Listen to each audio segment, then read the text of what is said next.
Continuando imediatamente a do Dia Internacional de Labor Social. Caminda, nós temos a oportunidade de conversar dia a dia com a senhora Sianda Royer, que está explica um pouco over isso aqui e também atividade especial para comemorar o dia aqui. Bom, nós que põe um pouco atenção na gente.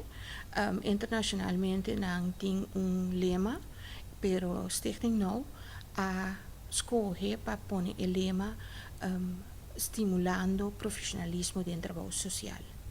Esse é para sobre nós da raia que tem gente que não tem suficiente conhecimento de trabalho, está exercendo o trabalho, então eu nós estamos nota três soluções para nós. Senhora Sianda, por conta-nos, que está encerrar trabalho de trabalhador social? Bom, o trabalho de trabalhador social pode ser amplo, nós trabalhamos para diferentes terrenos, pero etapa é tranquilidade mental e é paz interno de gente. Esse é o vista de curto, pero se está para guiar gente, educar gente, modificar a maneira de pensar e guiar para não por vida mais tranquila. Kiko, senhora Sianda, por senhora bisa é paz interno de ser humano. É uma palavra hobby grande. Me lo quero para a senhora por elaborar, explicar-me pouco mais sobre esse.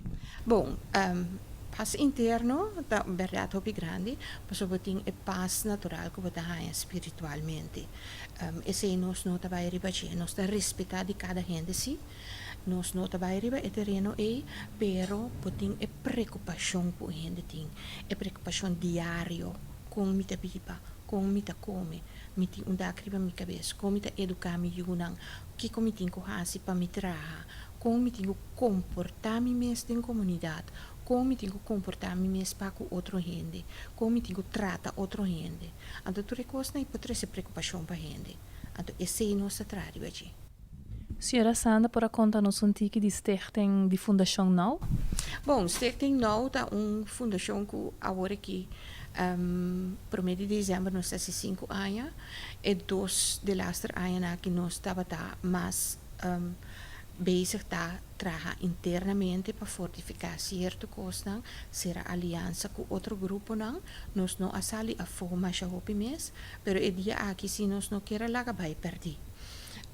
Nós estamos trabalhando agora aqui duro para sobremeter código de comportação de profissão e também nós que vem na registração da coisa que nós estamos trabalhando duro e me espera que para fim de ano nós estamos claro com isso.